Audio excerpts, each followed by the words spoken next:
mengisi jam-jam aneh ada di situ ya. Entah sudah berapa putaran sejak perkenalan mereka di kolam renang, Rakai menjadi pelanggan yang setia mengisi jam-jam aneh. Rakai berenang saat siang bolong. Nah ini, saat siang bolong, berenang malam hari, dan berenang saat hujan. Nah, berarti jawabannya apa ini? Nomor 2. Sudah jelas tadi teman-teman, spesifik jawabannya yang mana? Ada yang mau berpendapat? Boleh teman-teman silakan. Yes, betul Noel. Jawabannya adalah A. Yes, betul Salva. Jawabannya adalah A, ya. Berenang pada kolam yang sepi seperti pada saat kolam sepi seperti tengah hari, malam hari, dan ketika hujan deras. Tadi ada ya, di dalam teks sudah cukup jelas. Lanjut, sekarang di nomor 3. Alasan Pak Hambali sangat tersanjung dan tertantang ketika Rakai memintanya menjadi pelatih renang adalah apa yang memotivasi Pak Hambali ini untuk mau menjadi pelatih renang si Rakai. Tadi sebenarnya sudah aku tandai di awal tadi ya.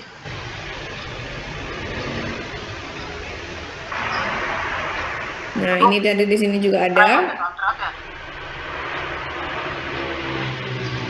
Kita coba lihat di sini. Hambali sudah siap merekomendasikan guru-guru renang yang sering mengajar di klub. Rakai menolak karena enggan belajar ramai-ramai. Mau coba sendiri dulu minimal sampai tahu bergerak di air katanya. Oke. Tiba-tiba Rakai bertanya kepada Pak Hambali, Pak Hambali, bisa ajari saya berenang? Sebagai penjaga kolam renang, Hambali harus menguasai teknik dasar. Minimal tahu bagaimana berpindah dari satu titik ke titik yang lain. Nah. Namun, Hambali tahu ia bukanlah ahli. Entah mengapa, Rakai terlihat menaruh kepercayaan besar kepadanya. Mungkin waktu itu Rakai sudah putus asa. Jadi itu yang melatar belakangi ya, kurang lebih ya. Sekarang coba kita lihat di dalam pilihannya, opsi jawabannya. Berarti jawabannya yang mana kira-kira? Selama ini fokus Pak Hambali menjadi pelatih penjaga kolam. Sejak dulu sudah menginginkan menjadi pelatih renang, ini tidak ada ya. Tidak ada keterangannya. Ketidakpercayaan diri Pak Hambali atas kemampuannya.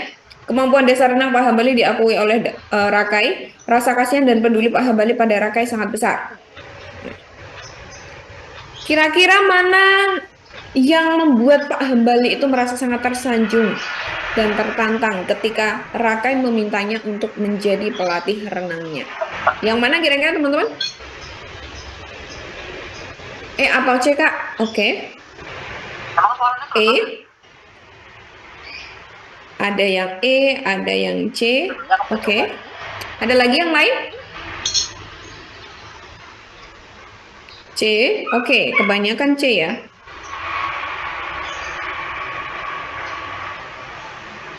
C semua nih. Ada yang C, ada yang E. Oke, kita lihat kembali lah ya. Kembali ya. Mana tadi? Oh, aku tadi terlalu banyak menggeser ya. 500. Entah mengapa, Rakai terlihat menaruh kepercayaan besar kepadanya. Mungkin waktu itu Rakai sudah putus asa. Nih di sini. Sebagai penjaga kolam renang, Hambali harus menguasai teknik dasar, minimal tahu bagaimana berpindah dari satu titik ke titik lain. Namun Hambali tahu ia bukanlah ahli. Entah mengapa Rakai terlihat menaruh kepercayaan besar kepadanya. Nah, menaruh kepercayaan besar kepada Hambali. Nah, berarti kira-kira yang mana? Apakah ketika Pak Hambali itu bilang bahwa ya aku emang tahu teknik dasarnya tapi aku bukan ahli, itu menunjukkan ketidakpercayaan diri Pak Hambali atas kemampuannya atau enggak?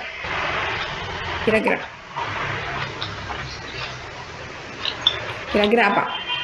Enggak kan? Nah, jadi berarti kan tidak menunjukkan bahwa si Pak Hambali itu dia tidak percaya diri ya.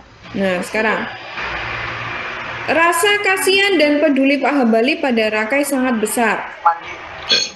Kira-kira apakah yang D? Rasa kasihan dan peduli Pak Hambali pada Rakai sangat besar. Kalau dari sini sih entah mengapa Rakai terlihat menaruh kepercayaan besar kepadanya. Mungkin waktu itu Rakai putus asa, sudah putus asa. Kira-kira Pak Hambali itu, apakah dia merasa kasihan dan peduli kepada Rakai? Kira-kira yang mana? Kira-kira yang mana? Ini karena yang ditanyakan adalah Pak Hambali itu merasa sangat tersanjung dan tertantang ketika Pak Rakai memintanya menjadi pelatih renang. Apakah karena rasa kasihan dan peduli Pak Hambali kepada Rakai itu sangat besar? Kalau kayak kita laki ngapain? Kalau yang A gimana teman-teman? Kira-kira ada yang jawab A nggak? Kira-kira ada yang jawab A nggak?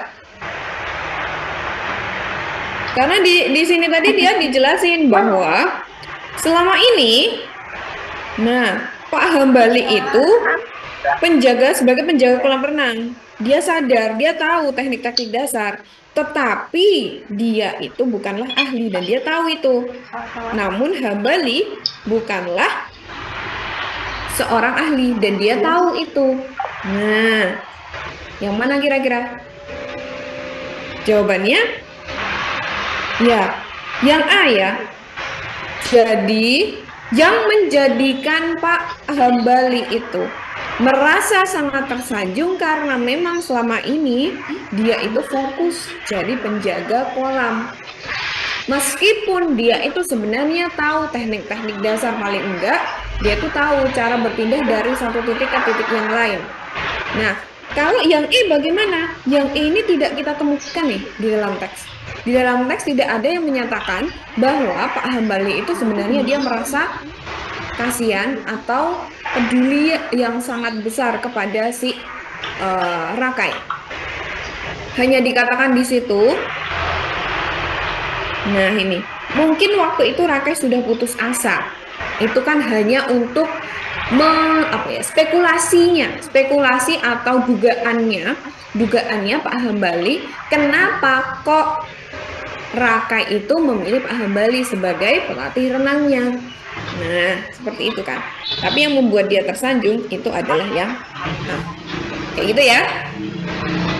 Jadi nomor 3 adalah yang A. Terus, sekarang nomor 4. Ini deskripsi peristiwa yang memperjelas karakter Rakai. Nah, tadi kita sudah cukup membaca secara garis besar, Rakai itu adalah seorang pekerja keras yang dia tidak pantang menyerah, dia mau berlatih, walaupun hujan, walaupun kondisi apapun dia tetap mau berlatih. Nah, berarti itu menunjukkan apa? Si Rakai, karakter yang seperti apa? Kira-kira ditunjukkan di yang mana? Pandai menyesuaikan diri dengan orang-orang sekitar demi kepentingan tertentu, teguh pendirian dalam memperjuangkan keinginan hingga sukses menjadi pemenang, memilih untuk menaklukkan trilomba yang belum pernah dilakukan dengan berlatih bersungguh-sungguh, atau mudah bergaul, atau yang E. Yes, betul ya. Jawabannya adalah yang E. Mau belajar dari awal, pantang menyerah dan tidak melupakan kebaikan orang di sekitarnya ketika sudah sukses. Nah, ini juga ditunjukkan di kalimat akhir ya. Ini ketika si Rakai dia sudah menjadi seorang atlet profesional, dia tetap ingat kepada Hambali ya. Jadi nomor 4 E. Sekarang nomor 5. Pertimbangan Rakai memilih Pak Hambali menjadi pelatih dasar renangnya adalah, kira-kira apa teman-teman yang mendasari Rakai memilih Pak Hambali sebagai pelatih renangnya? Kita lihat. Rakai teliti dalam memilih pelatih renang yang sabar, telaten, dan mengayominya selama berlatih. Rakai merasa putus asa dengan keinginannya untuk mengikuti lomba, namun dia tidak bisa berenang. Pak Hambali yang sangat sabar, bijaksana, dan profesional berhasil menguasai perasaan Rakai. Yang D, Pak Hambali sudah menjadi penjaga kolam bertahun-tahun sehingga kemampuan dasar renangnya sudah mumpuni, atau yang E.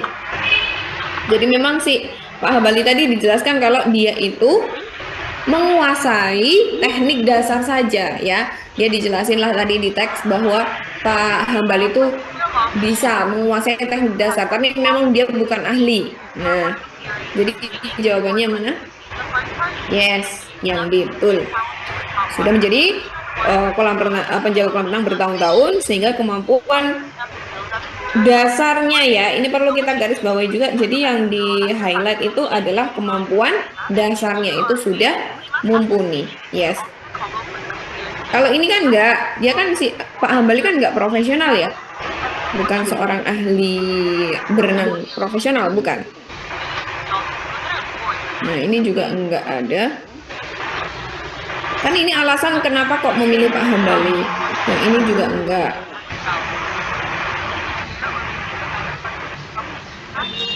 Ini rekomendasinya kan akhirnya kan si Pak Hambali yang jadi ya. Jadi bukan. Jawabannya adalah D. Nah, ini nomor 6 ya. Coba, teman-teman tahu nggak ini gimana? Mungkin ada teman-teman di sini yang IPA, mungkin jurusannya IPA bisa membaca kurva ini. Yang ditanyakan kurva ini ya, cara membaca kurva ini ya. Mungkin ada yang pernah melihatnya. Iya ya, ada fisikanya Ini kayaknya tuh di soal-soal ini ya.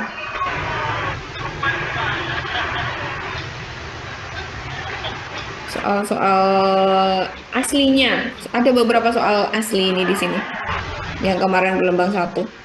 Coba gimana caranya nih menerjemahkan ini teman-teman? Ada mungkin yang tahu. Di sini ada yang latar belakangnya dari jurusan IPA. Ini kan tentang membaca kurva tegangan-tegangan ya. Aku juga belum nggak terlalu paham betul ya. Mungkin teman-teman di sini yang jurusan IPA mungkin lebih paham. Ini ada yang mau tebak dulu nggak kira-kira? Coba aku mau tahu dong, teman-teman. Ada yang mau tebak dulu nggak kira-kira nomor 6 jawabannya apa?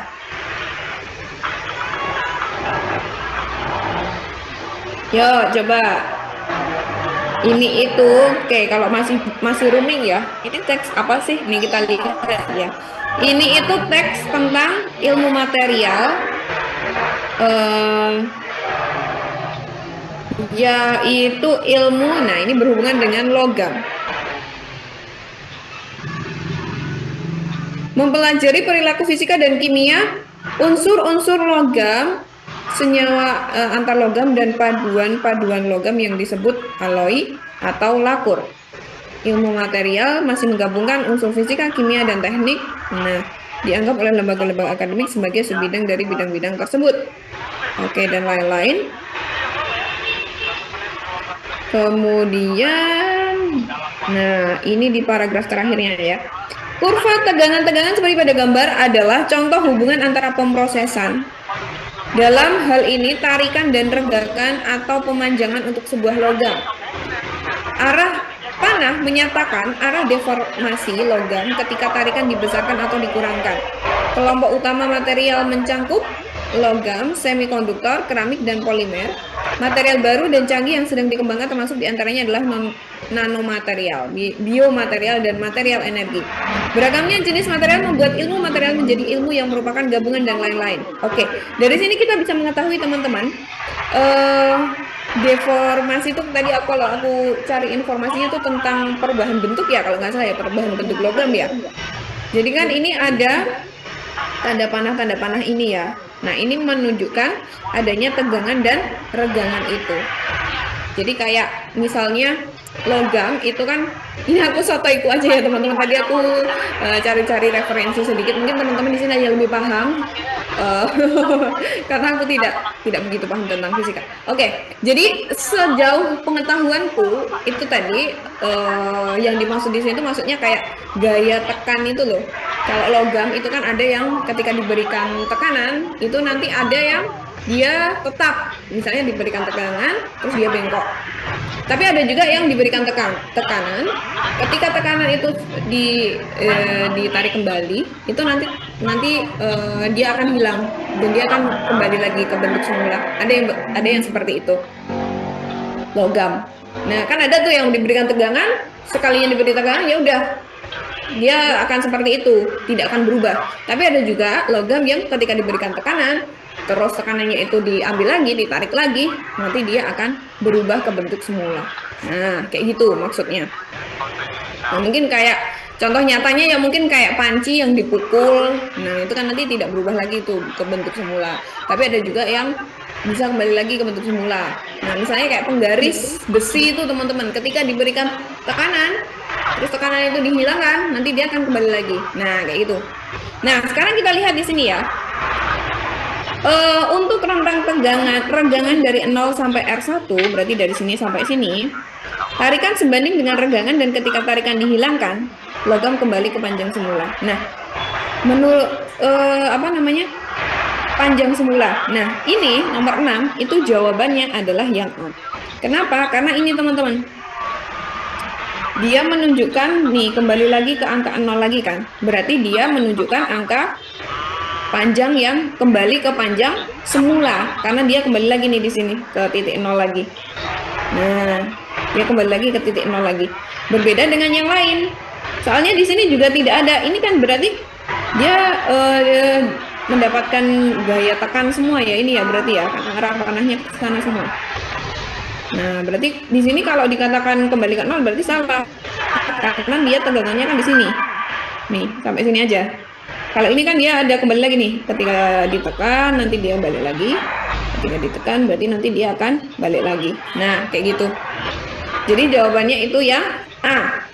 Untuk rentang regangan dari 0 sampai R1, tarikan sebanding regangan dan ketika tarikan dihilangkan, logam kembali ke panjang semula. Ini ditunjukkan dengan anak panah di sini tadi.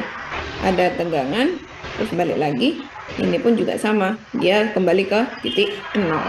Kira-kira ada yang masih bingung nggak, teman-teman? Kira-kira ada yang masih bingung atau tidak?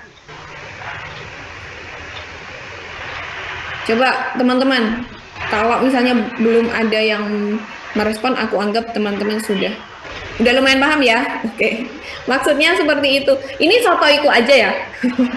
Mungkin teman-teman ada yang lebih paham, bisa dipahami lebih jelas lagi ya. Nah, jadi kebetulan di literasi yang ini itu ada teks yang itu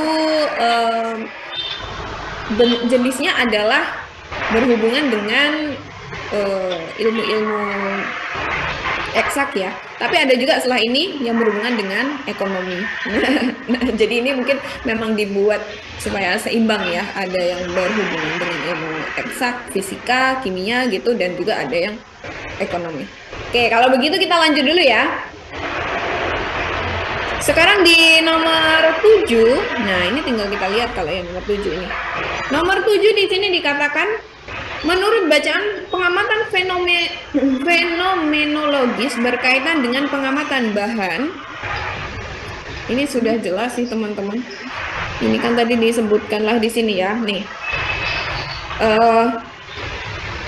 Ilmu material bermula ketika para peneliti mulai menggunakan cara berpikir analitis atau menggunakan konsep-konsep dasar ilmu kimia, fisika, dan teknik untuk memahami hasil pengamatan fenomenologis pada masa lalu dalam metalurgi, ilmu yang mempelajari perilaku fisika dan kimia, unsur-unsur logam, senyawa-senyawa antar logam, dan paduan-paduan logam. Nah, jadi fenomenologis di situ maksudnya adalah, nah, berarti berhubungan dengan logam. Betul. Jadi jawabannya adalah yang B. Terus 8. Ilmu yang menjadi pokok bahasan utama dalam bacaan tersebut dalam kelompok ilmu. Nah, ini tadi kan kita mengetahui di sini ya kalau ilmu material itu, nah, dia menggunakan konsep-konsep dasar dari ilmu kimia, fisika, dan teknik. Berarti apa? Antara kimia, ini kan ada kimia, fisika, dan teknik. Berarti apa? Kira-kira ada ilmu dasar, rekayasa, sains, dan multidisiplin atau teknik. Kalau teknik saja kan tadi ada kombinasi, ada kimia sama fisika juga. Sains saja? Apakah sains saja atau multidisiplin? Kalau ini bukan ya. Yes, multidisiplin. Multidisiplin itu artinya ada beberapa cabang, ada beberapa jenis kajian ilmu yang dikombinasikan dalam ilmu material ini. Apa saja tadi? Kimia, fisika, dan juga teknik. Artinya multidisiplin. Jadi bukan hanya mono, kalau mono itu berarti satu, multidisiplin itu berarti banyak. Gitu ya. Jadi 8D. 9. Saran penting bagi calon mahasiswa dalam mempelajari ilmu yang menjadi tema utama dalam bacaan adalah, nah ini ada di sini teman-teman. Dikatakanlah di sini bahwa sangat diharapkan banyak calon mahasiswa yang mau menekuni ilmu material. Sangat diharapkan banyak calon mahasiswa yang mau menekuni ilmu material. Nah, kenapa sih? Karena kita lihat di teks di kalimat sebelumnya. Semua jenis material merupakan bahan dasar teknologi, oleh sebab ini banyak tenaga ahli dalam bidang material yang dibutuhkan di era teknologi saat ini dan di masa depan. Jadi akan banyak ilmuwan atau teknisi ahli yang dibutuhkan di masa depan dan juga masa sekarang berkaitan dengan ilmu material. Nah, sekarang kita lihat. Saran penting bagi calon mahasiswa dalam mempelajari ilmu yang menjadi tema utama dalam bacaan adalah mempelajari ilmu material tadi. Sarannya apa ya kira-kira ya? Memahami pengaruh pemrosesan material terhadap struktur material, itu yang A. Atau yang B, memperhatikan penguasaan teknologi dan paradigma ilmu material. Atau yang C, memperhatikan perkembangan material baru. Atau yang D, memahami hubungan antara pemrosesan struktur dan sifat material. Perlu dibaca lagi atau tidak? Nih, di sini juga ada nih. Ilmu material menekankan pemahaman tentang pengaruh pemrosesan suatu material terhadap struktur material. Menekankan pemahaman tentang pengaruh pemrosesan suatu material terhadap struktur material. Struktur material ini berpengaruh pada sifat dan kinerja material. Pemahaman tentang hubungan antara pemrosesan material, struktur material dan sifat material disebut juga sebagai paradigma ilmu material. Nah, di sini juga dikatakan bahwa paradigma ini meningkatkan pemahaman dalam berbagai bidang penelitian dan lain-lain. Nah, berarti apa teman-teman? Nih, saran bagi calon Pak mahasiswa dalam mempelajari ilmu ini yang menjadi tema ini tentang ilmu material tadi berarti apa dong? Mereka harus apa?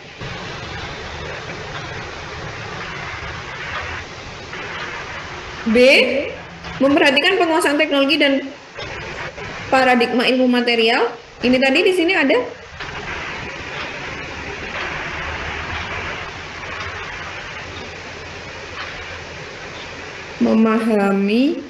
memperhatikan penguasaan teknologi.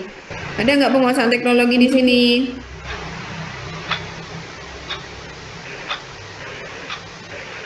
Nah, kira-kira yang mana? C, B, ya, D kan? Pahami hubungan antara pemrosesan struktur dan sifat material kan ada di sini tadi. Paradigma itu kan berarti dasarnya, teman-teman. Paradigma itu dasarnya dari proses atau ilmu material. Nah, kan di sini katakan ilmuwan material menekankan pemahaman tentang pengaruh pemrosesan suatu material dari struktur material. Kemudian dijelaskan juga bahwa struktur material dan sifat material itu ada pemrosesan, struktur dan sifat disebut sebagai paradigma ilmu material. Paradigma itu berarti paling dasarnya ilmu material. Nah, apa itu pemrosesan, struktur dan sifat? Artinya kalau ada mahasiswa yang akan fokus dan mengambil bidang ilmu ini, berarti mereka harus paham dong tentang ini karena 3 proses ini menjadi paradigma. Nah, ini menjadi paradigma. Paradigma itu adalah sesuatu yang sifatnya mendasar atau hal yang penting. Nah, seperti itu maksudnya. Jadi jawabannya adalah yang C ya. Kok C? D, sorry. D. Terus sekarang nomor 10. Kita lihat di sini. Jika batang logam ditarik hingga mengalami regangan dengan nilai antara R3 dan R4, kemudian tarikan itu dilepaskan, hal ini akan apa yang akan terjadi? Jika batang logam ditarik hingga regangan dengan nilai jika ditarik regangan antara R3 dan juga R4, hal apa yang akan terjadi, teman-teman? Kira-kira apa? Kita pindah dulu aja lah ya, ini gambarnya. Ya, tadi kan udah ada di sini. Nih.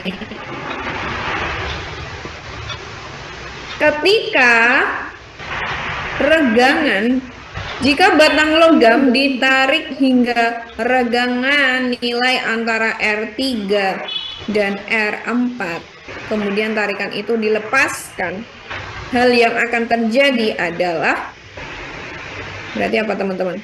Kalau ini tadi kan antara 0 sampai R1, dia akan kembali lagi nih. Kembali ke panjang semula. Nah, kalau dari R3 ke R4, kalau dilihat dari sini, kira-kira gimana teman-teman?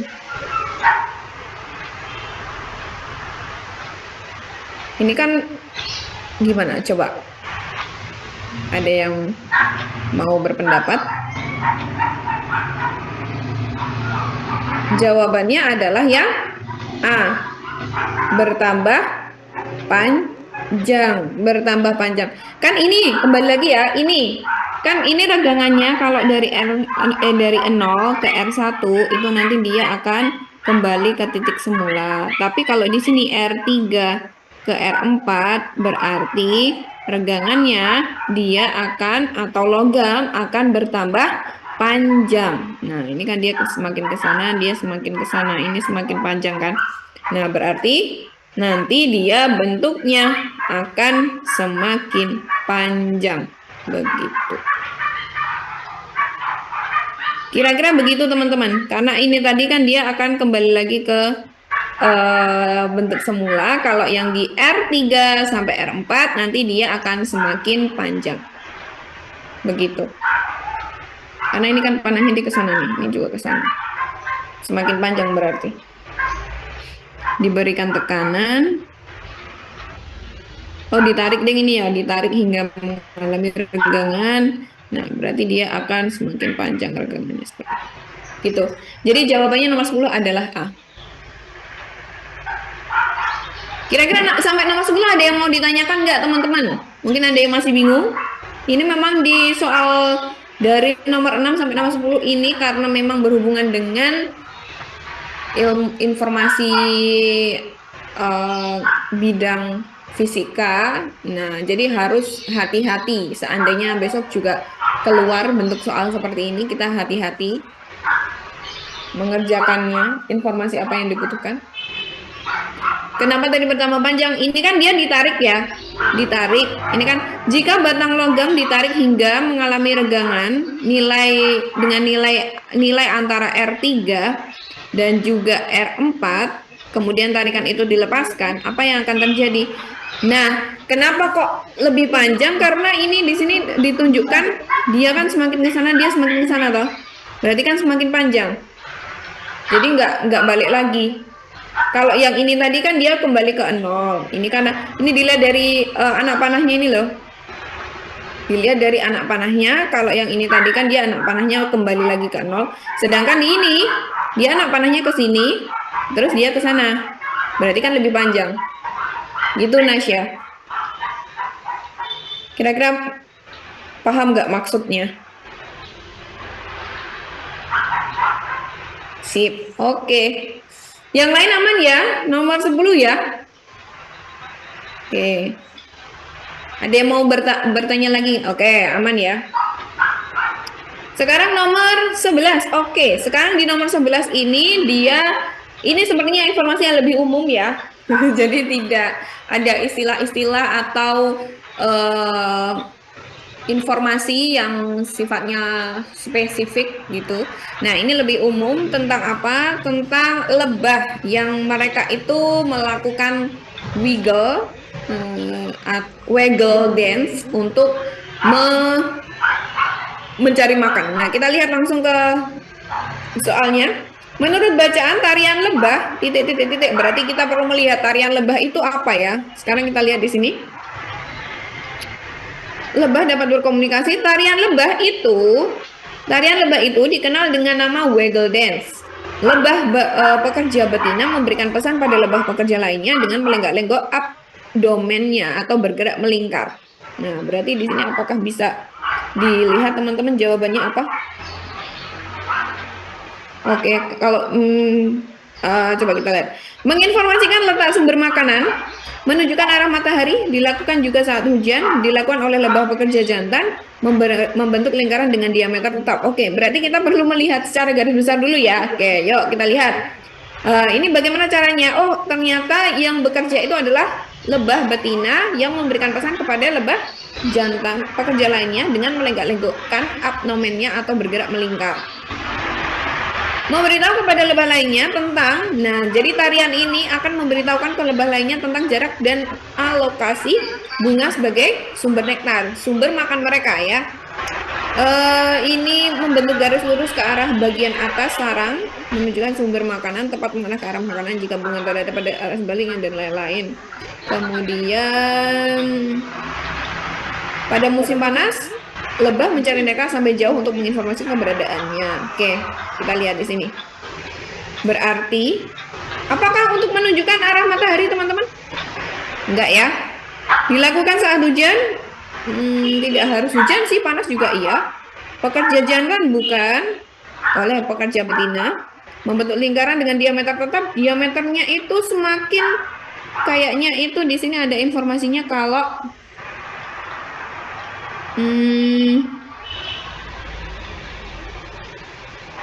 nah ini semakin pada musim panas itu mereka akan mencari nektar sampai jauh dan dia akan melakukan diameter yang semakin besar. Jadi diameternya itu tidak tetap. Jadi ini salah. Yang benar adalah yang A. Jadi tarian lebah itu difungsikan untuk menginformasikan letak sumber makanan yaitu nektar. Nomor 12 sekarang. Waggle dance adalah tarian lebah pekerja. Kalau jantan salah. Jadi itu adalah tarian betina. Di dekat sarang untuk menginformasikan posisi bunga, di dekat bunga untuk menginformasikan posisi bunga, untuk menginformasikan perubahan matahari. Kalau perubahan matahari jelas enggak ya teman-teman, karena tadi waggle dance itu untuk mencari sumber makan. Berarti antara A atau C. Di dekat sarang untuk menginformasikan posisi bunga atau di dekat bunga. Kira-kira gimana?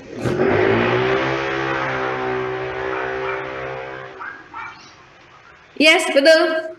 Di dekat sarang untuk menginformasikan posisi bunga. Tadi di sini juga sudah cukup jelas ya. Memberikan pesan pada lebah pekerja lainnya dengan melenggak-lenggokkan. Ini memberitahu kepada lebah lainnya tentang jarak dan arah lokasi bunga sebagai sumber nektar. Jadi dikatakanlah di situ bahwa waggle dance itu untuk menginformasikan posisi bunga sebagai bahan makanan mereka. Oke, 12A. 13. Lebah pekerja betina itu berarti ngapain teman-teman? Memberikan informasi sumber makanan melalui bau nektar. Melakukan tarian untuk menarik pasangan? No, bukan untuk pasangan. Tadi untuk mencari makan. Mencari tempat sumber makan? Oke, bisa jadi berkomunikasi dalam menentukan arah sarang. Bukan arah sarang ya. Memiliki kemampuan indera penciuman yang tajam tidak dijelaskan ya. Jadi jawabannya adalah yang C. Yes, betul. Jadi mencari tempat sumber makanan. Pekerja betina, lebah betina itu mereka akan mencari sumber makanan dengan melakukan waggle dance. Begitu, betul. 14. Pernyataan yang sesuai dengan isi bacaan. Kita lihat dari opsi yang A. Jari-jari tarian lebah pada musim panas lebih besar daripada jari-jari tarian lebah pada musim dingin. Sekarang kita lihat di sini. Ada nggak di sini? Nah ini. Pada musim panas, lebah mencari nektar sampai jauh. Untuk menginformasikan keberadaannya, lebah melakukan tarian memutar dengan diameter putaran yang besar. Itu terjadi ketika musim panas karena mereka akan mencari nektar itu sampai jauh dari sarangnya. Diameternya pun semakin besar. Pada musim semi, saat bunga dan nektar banyak di sekitar sarang, lebah menari memutar dengan diameter yang kecil. Ternyata kalau musim semi itu banyak bunga atau nektar yang bisa mereka temukan di dekat sarang mereka, jadi diameternya kecil. Ketika berawan, si lebah itu lebih memilih untuk tidak menari. Menunjukkan, oke, selain itu lama tarian lebah menunjukkan jarak antara sarang dan bunga. Semakin lama tarian semakin jauh. Jadi semakin lama semakin lama semakin jauh ya. Nah, sekarang kita lihat pernyataan yang tepat, yang sesuai dengan isi bacaan adalah yang A. Jari-jari tarian lebah pada musim panas lebih besar daripada jari-jari tarian pada musim dingin. Yang B. Lebah betina memiliki kemampuan mendeteksi aroma bunga lebih kuat daripada lebah jantan. Yang C. Orientasi lebah pekerja betina bergantung pada posisi matahari, sedangkan ini enggak ada ya.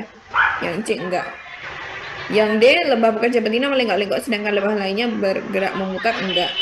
Lebah melakukan waggle dance pada saat musim hujan jelas salah enggak ya, karena tadi musim hujan mereka malah berhenti. Jadi jawabannya adalah yang A, betul. Jari-jari itu berarti diameter tarian lebah pada musim panas lebih besar.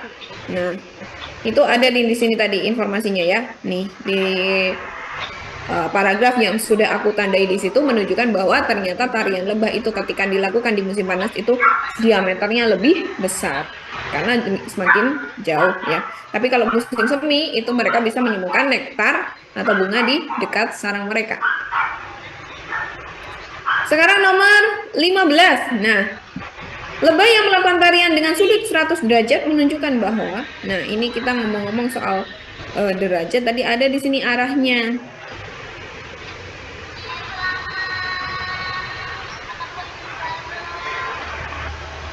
Ini ada di sini. Bentar, tadi ada kok.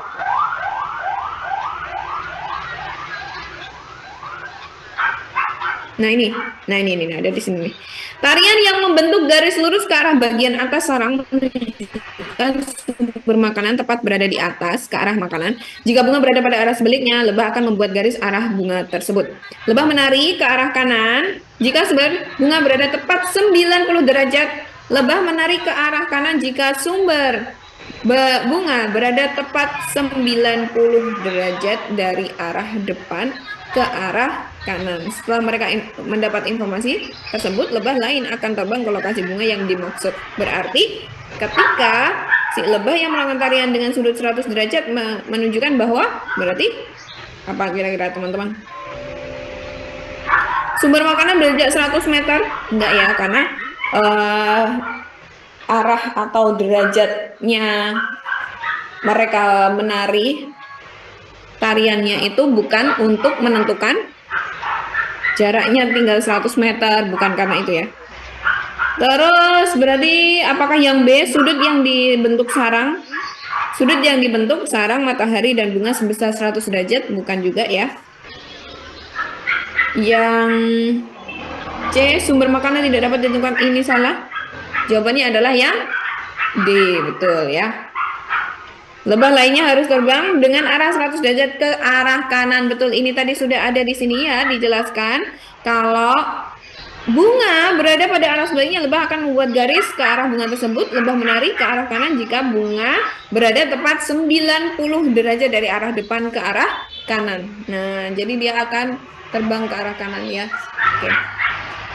Betul. Sekarang nomor 16 ini sudah masuk ke teks yang baru. Di nomor 16 ini membicarakan tentang sebuah platform fitur aplikasi di ponsel yang mungkin teman-teman juga punya akunnya di sini ya, yaitu TikTok. Nah, sekarang langsung kita lihat di nomor 16. Nomor 16 ini ada kontribusi ekonomi digital. kontribusi ekonomi digital terhadap produk domestik bruto Cina adalah kontribusi ekonomi digital. Itu ada di sini, teman-teman. Nah, buah transformasi digital ekonomi di Cina yang berintegrasi dari hulu ke hilir telah berhasil menyumbang 41,5% terhadap produk domestik bruto. Nah, ini. Buah transformasi ekonomi digital yang terintegrasi dari hulu ke hilir telah berhasil menyumbang 41,5% terhadap produk domestik bruto pada tahun 2020. Nah, berarti jawabannya apa? 16. Yes, sudah jelas ya? Sudah cukup jelas di sini informasinya? Nah, yes, betul. Jawabannya adalah D, 41,5%. Yes, betul. Nomor 17. Di sini ada transformasi digital. Menurut bacaan, makna ungkapan transformasi digital adalah, kita lihat di sini. Transformasi digital adalah menjadi penopang utama kemajuan ekonomi. Cina negara yang berhasil melakukan lompatan kualitatif dalam produktivitas berkat revolusi teknologi dan industri. Nah, oke. Jadi di sini tuh negara Cina itu mempunyai strategi dalam meningkatkan kemajuan ekonominya melalui transformasi digital salah satunya. Nah, itu bagaimana cara kerjanya? Jadi dijelaskanlah di sini. Nih, Cina berambisi, dia mempunyai ambisi untuk menjadi epicentrum pertumbuhan ekonomi dunia, menjadi pusat pertumbuhan ekonomi dunia. Nah, dengan berbagai platform, dengan kehadiran platform digital mereka, itu kemudian membantu Cina itu untuk melakukan transformasi digital. Transformasi itu berarti perubahan, adanya perubahan digital ya. Sekarang kita lihat di sini. Oke. Ekonomi digital di Cina berkembang dengan pesat, ditopang teknologi tinggi, itu yang A. Kemudian yang B, lompatan kualitatif dalam produktivitas dalam segala bidang. Yang C, revolusi teknologi dan industri menggunakan platform digital untuk mencapai keseimbangan perekonomian. Atau yang D, perbaikan kualitas, efisiensi, dan fondasi kemajuan ekonomi serta perbaikan tata kelola pemerintahan. Atau yang E, digital, ekonomi yang terintegrasi dari hulu ke hilir. Oke. Kira-kira yang mana? Coba kita lihat lagi kalau masih belum ketemu.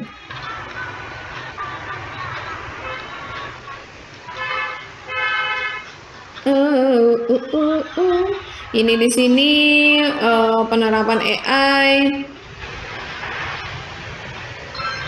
Oh, di sini ada nih pernyataan yang menyatakan bahwa memang di Cina itu mereka itu berusaha untuk bisa mengekspor tapi meminimalisasi impor.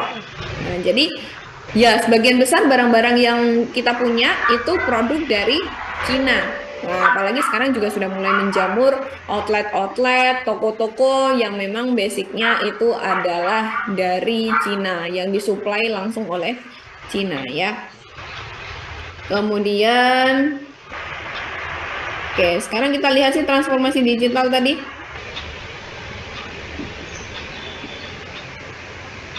Sebenarnya bisa dijelasin di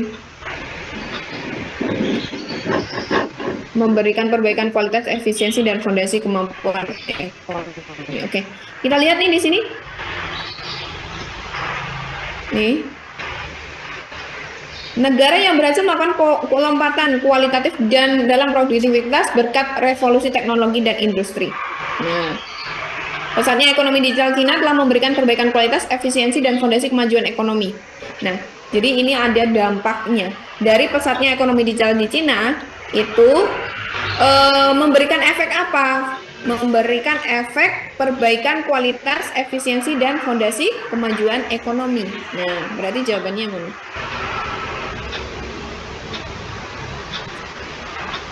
Ini yang ditanyakan transformasi digital ya. Ya?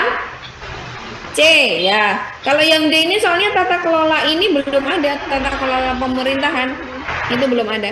Jadi jawabannya adalah C. Transformasi digital itu bentuknya apa? Revolusi teknologi dan industri menggunakan platform digital untuk mencapai keseimbangan perekonomian. Itu bisa kita lihat di bagian kalimat kedua. Nah, di situ sudah dijelaskan. Transformasi digital itu yang seperti apa? Dengan memberikan produktivitas lompatan kualitatif dalam produktivitas berkat revolusi teknologi dan industri. Yes. Sekarang nomor 18. TikTok menurunkan daya saing UMKM domestik di pasar daring dan luring karena TikTok. Nah, ini kita lihat ya. Informasinya.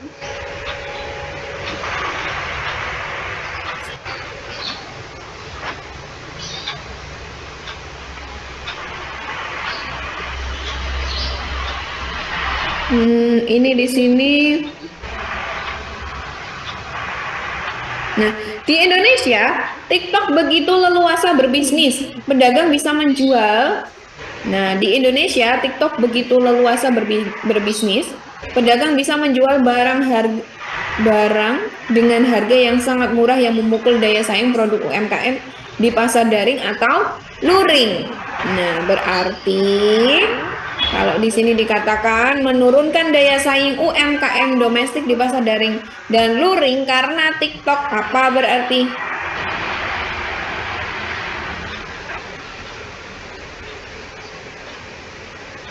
Jawabannya adalah yang yes, betul. Karena mereka menjual produk-produknya itu dengan harga yang sangat murah, ya. Jadi jawabannya adalah yang betul. Sekarang nomor 19.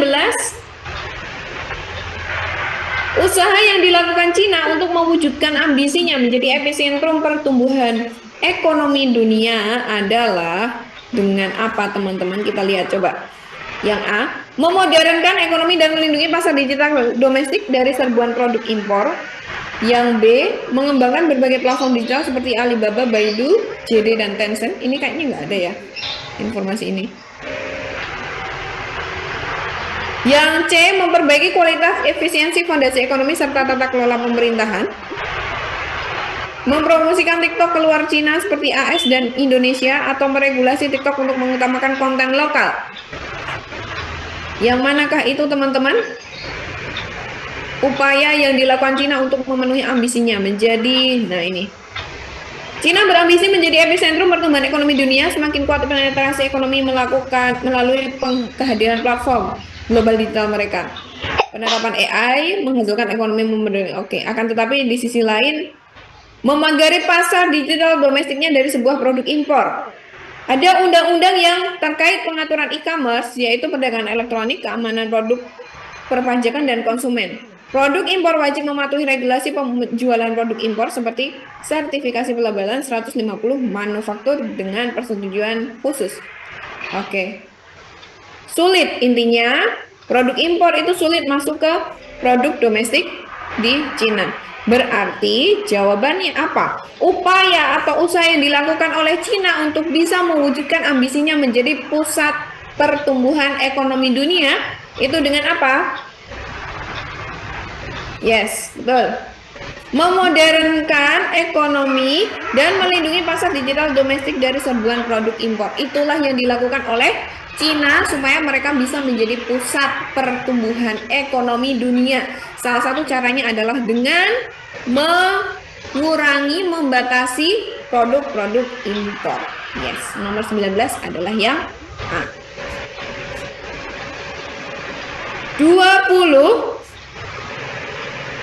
Upaya yang dapat dilakukan Indonesia agar transformasi digital memberikan kontribusi yang signifikan terhadap produk domestik bruto adalah ini upaya yang harus atau yang dapat dilakukan pemerintah Indonesia agar transformasi digital memberikan kontribusi yang signifikan terhadap produk domestik bruto adalah, nah ini dikatakan nih di sini ada keterangannya di paragraf terakhir. Apa itu?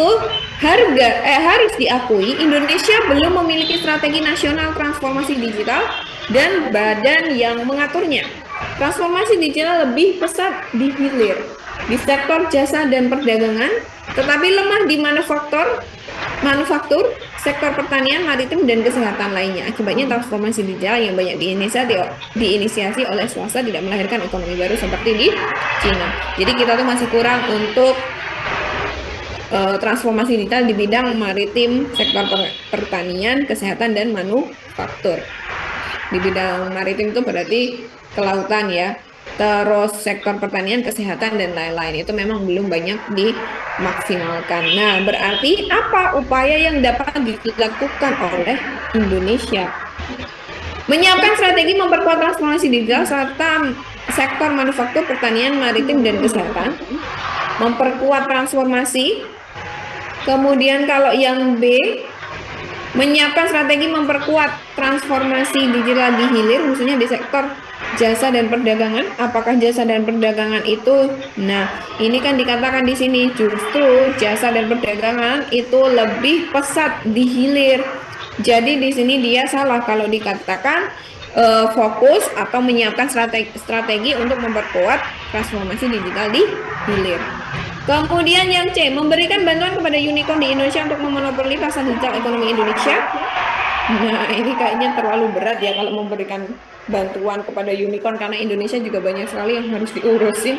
Jadi bukan memberikan bantuan. Kalau memang tujuannya adalah untuk meningkatkan meningkatkan pendapatan ya, atau PDB-nya dari sektor digital, nah itu tidak efektif. Menyiapkan strategi meningkatkan daya saing produk UMKM di pasar daring dan luring. Apakah ini teman-teman? Menyusun strategi nasional transformasi digital terintegrasi dari hulu ke hilir. Ya, kan tadi sudah disebutkan di sini masalahnya tuh apa sih? Masalahnya itu kita itu masih lemah terhadap manufaktur, sektor pertanian, maritim, dan kesehatan. Berarti upaya yang harus dilakukan apa ya? Memperkuat itu sesuai dengan teksnya, ya kan? Sesuai dengan informasi yang ada di teks, disebutkan di situ kalau kita tuh masih lemah di sektor ini. Nah, sedangkan yang di sektor hilir ini sudah bagus, di sektor jasa dan perdagangan itu sudah oke ya. Nah, hanya saja masih lemah di sektor manufaktur, sektor pertanian, maritim, dan kesehatan. Oleh karena itu gimana caranya? Berarti diperkuat. Jadi jawabannya adalah yang A. 21 ini sudah masuk ke teks yang baru lagi. Di nomor 21 itu ada indikasi pesatnya perkembangan lembaga keuangan syariah. Oke. Yang menjadi tanda kalau lembaga keuangan syariah di Indonesia itu mengalami perkembangan yang pesat. Oke, kita lihat di teks pertama, di paragraf pertama. Perkembangan lembaga keuangan syariah kian pesat di Indonesia bukanlah hal yang baru. Peningkatan jumlah lembaga dari tahun ke tahun menjadikan lembaga keuangan syariah sebagai lembaga keuangan yang memudahkan kekuatan untuk memulihkan perekonomian Indonesia. Kemudian, lembaga keuangan syariah menggunakan prinsip sosial yang berlandaskan Al-Quran dan hadis. Ekonomi Islam menggunakan prinsip syariah telah diyakinkan sebagai sistem yang mampu menuntaskan permasalahan perekonomian. Kita kembali lagi ke nomor 21. Indikasi pesatnya perkembangan lembaga keuangan syariah di Indonesia. Apa yang menjadi tanda kalau lembaga keuangan syariah di Indonesia itu makin berkembang? Kira-kira apa itu, teman-teman? Nah, ini juga disebutkan peningkatan jumlah lembaga dari tahun ke tahun menjadikan lembaga keuangan syariah sebagai lembaga keuangan yang mempunyai kekuatan untuk memulihkan perekonomian Indonesia. Berarti jawabannya apa? Yang mengindikasikan, yang memberikan tanda bahwa perkembangan keuangan syariah itu di Indonesia makin berkembang dari mana, teman-teman? Dari opsi yang A, meningkatnya jumlah kantor lembaga keuangan syariah sesuai dengan informasi yang ada di dalam teks. Di situ dikatakan kalau peningkatan jumlah lembaga dari tahun ke tahun menjadikan lembaga keuangan syariah sebagai lembaga keuangan yang mempunyai kekuatan untuk memulihkan perekonomian Indonesia. Jadi jawabannya adalah 21. Menurut bacaan makna istilah lembaga keuangan syariah, Kira-kira apa ya? Istilah lembaga keuangan syariah itu berarti yang seperti apakah itu?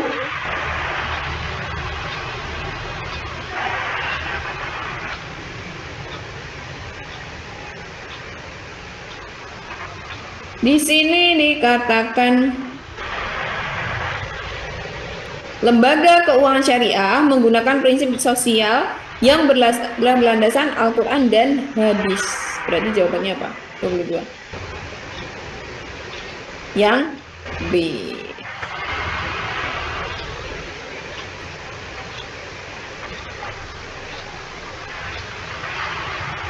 Oke, jadi jawabannya adalah yang B, nomor 22. 23, alasan dilakukannya sosialisasi secara berkala. Kenapa sih kok sosialisasi itu harus dilakukan secara berkala? Ini perlu kita lihat dulu ya, teman-teman. Tadi kita baru melihat di paragraf pertama, sekarang kita lihat di paragraf kedua. Maraknya perkembangan lembaga keuangan syariah tidak lepas dari kegiatan sosialisasi.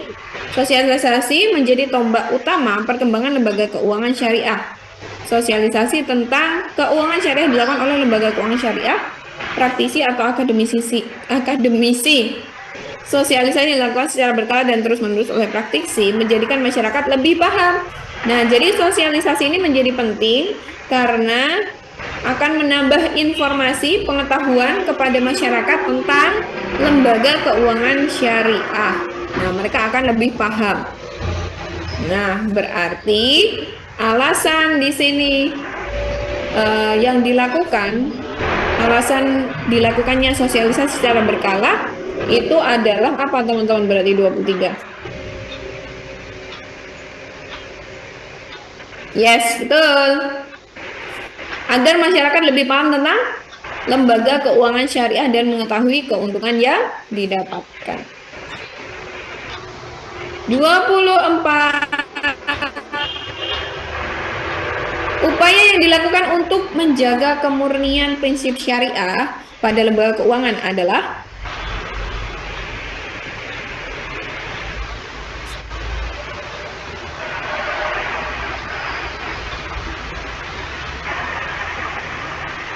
ini kalau di sini dikatakan sosialisasi yang dilakukan secara berkala itu menjadikan masyarakat lebih paham tentang lembaga keuangan syariah dan mengetahui keuntungan yang didapatkan. Sosialisasi juga akan menjadikan masyarakat lebih bijak untuk memilih lembaga keuangan syariah yang tepat. Peningkatan tersebut menjadi suatu kabar yang membahagiakan bagi umat Islam. Bahkan perekonomian yang menggunakan prinsip syariah telah diterima oleh masyarakat luas. Untuk memperkuat pemahaman sumber daya manusia, seharusnya lembaga keuangan syariah memberikan pelatihan tentang prinsip syariah yang diterapkan oleh lembaga keuangan. Nah, kira-kira yang mana? 24.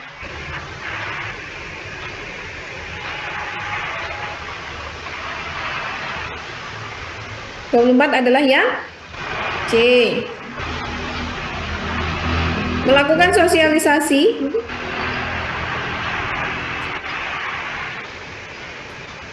sebentar.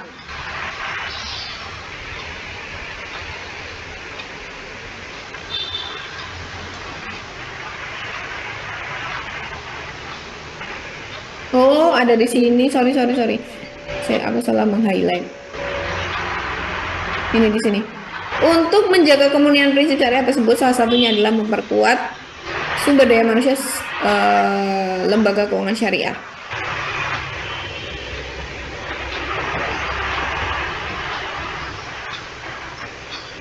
Nah, untuk memperkuat pemahaman sumber daya manusia, seharusnya lembaga keuangan syariah memberikan pelatihan terhadap prinsip-prinsip yang diterapkan di lembaga keuangan, mulai dari akad dan lain-lain. Nah, jadi jawabannya adalah yang C.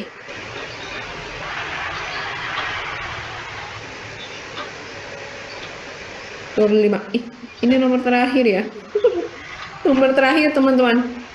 Silakan kira-kira kalau ada yang mau ditanyakan boleh ya. Boleh saja ya. Upaya yang dapat dilakukan untuk meningkatkan perkembangan keuangan. Nah, ini. Jadi gimana caranya supaya pemahaman tersebut harus dilakukan agar ketika nasabah ingin mengetahui jenis transaksi dan akad yang digunakan dalam transaksi tersebut dapat dijelaskan secara terperinci sumber manusia yang terlatih tersebut. Untuk itu, selain sosialisasi dalam rangka peningkatan pemahaman masyarakat terhadap lembaga keuangan syariah, juga perlu diadakan penguatan sumber daya manusia dalam pemahaman lembaga keuangan. Berarti, upaya yang dilakukan untuk meningkatkan perkembangan lembaga keuangan syariah, itu jawabannya adalah yang apa nih? Yang C. Memperkuat sumber daya manusia yang ada di lembaga keuangan syariah. Sudah teman-teman, kira-kira ada yang masih bingung nggak sampai sini? Nomor berapa yang perlu kita bahas kira-kira? Ini karena soalnya sudah selesai. Sampai nomor 25. Ada yang masih bingung kah teman-teman? Boleh silahkan, mana yang perlu kita bahas lagi? Yang perlu kita kupas lagi? Perlu kita bicarakan lagi? Kira-kira nomor berapa?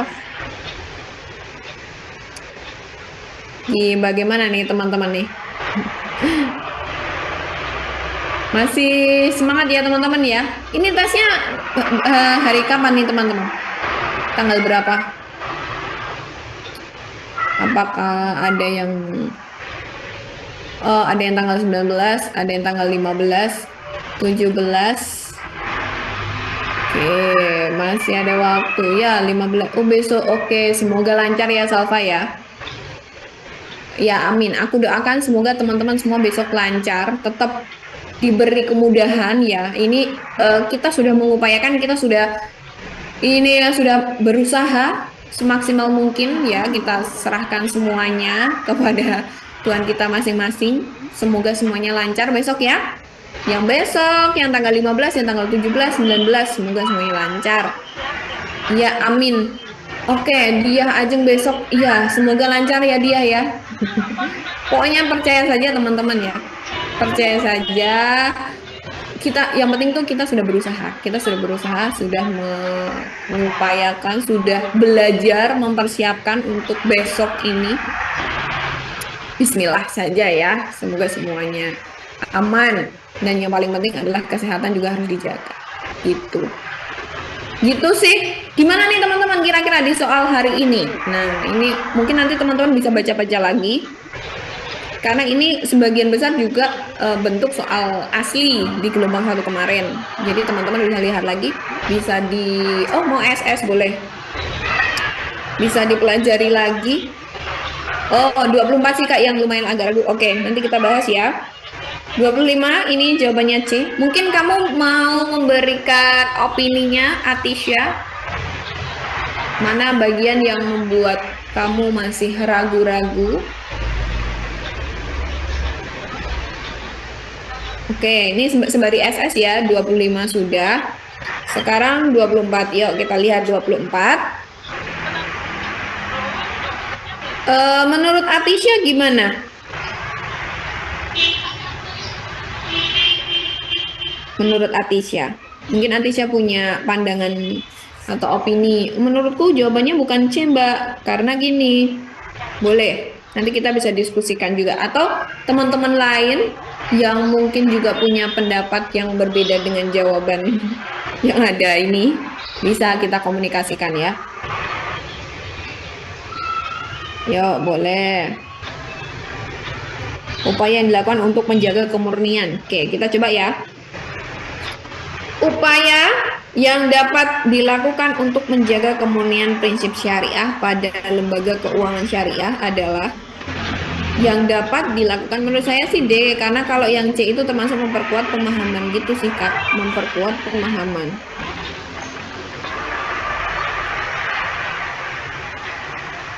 Sebentar. Upaya yang dapat dilakukan menjaga kemurnian prinsip syariah pada lembaga keuangan syariah. Oke, ini ada pada lembaga keuangan syariah. Kita lihat. Nah, namun perlu dijaga kemurnian prinsip syariah di lembaga keuangan syariah.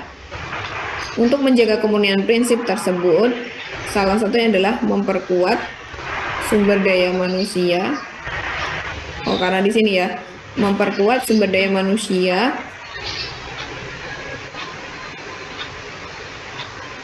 memperkuat pemahaman prinsip syariah melalui peningkatan sumber daya manusia.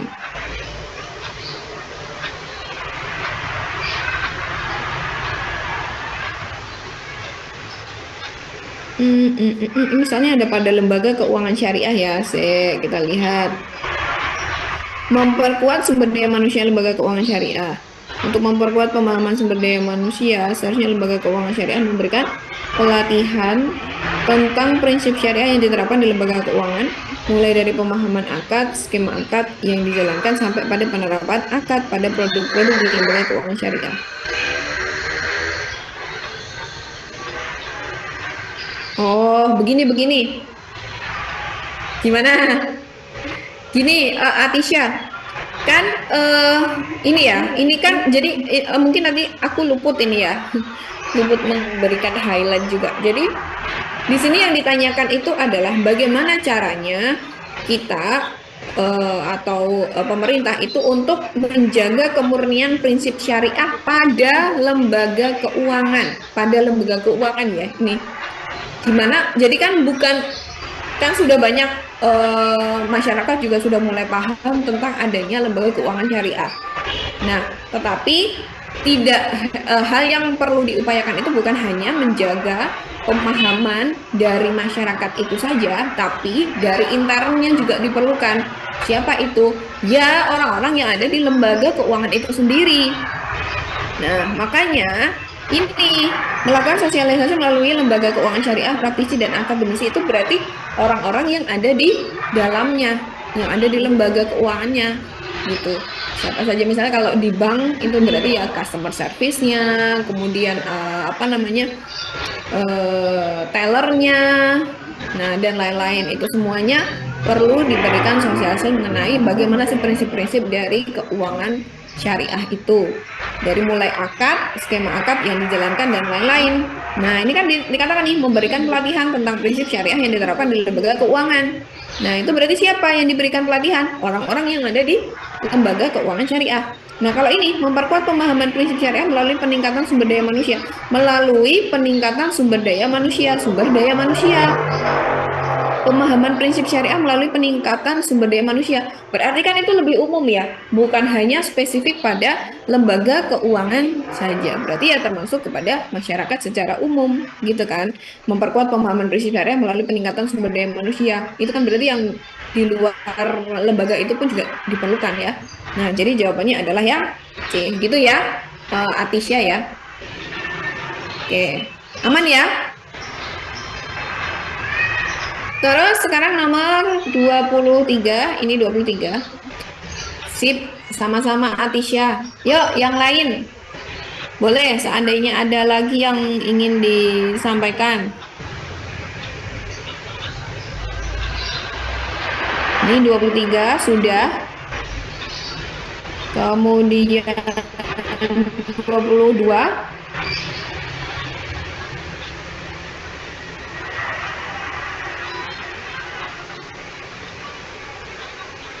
Dua puluh satu.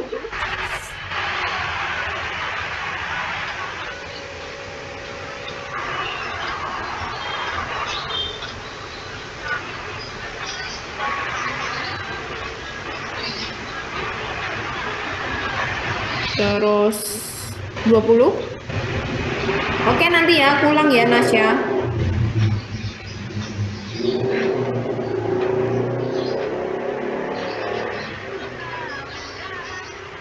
20 sudah. 19.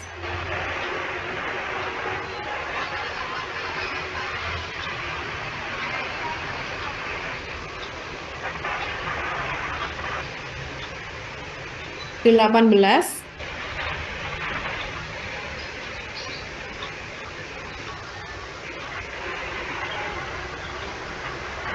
17.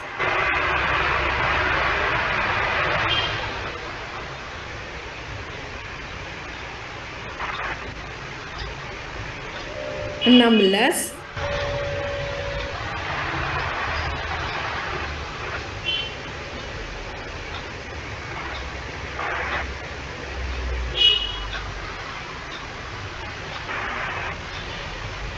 15. 14.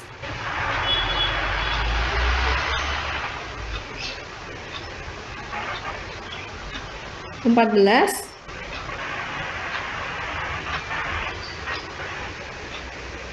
13.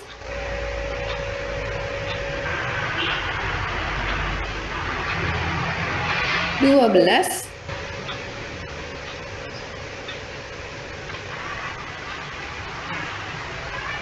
11.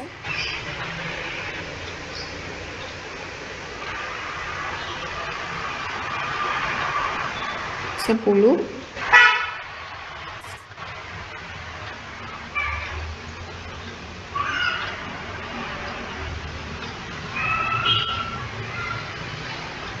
9.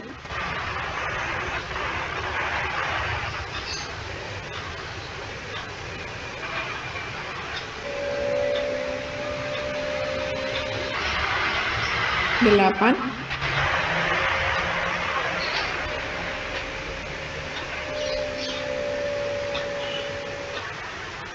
7.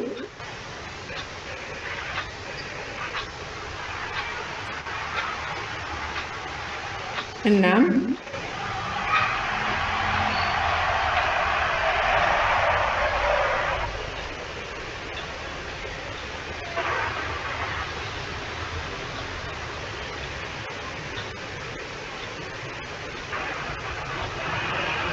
5.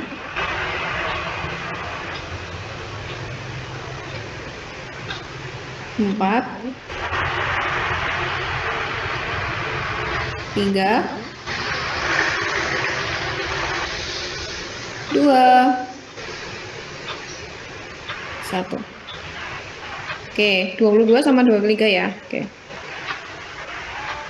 22. 22.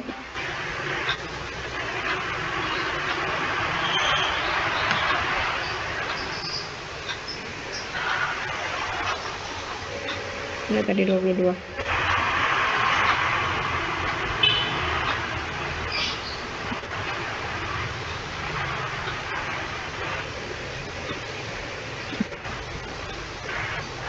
Nih, 22.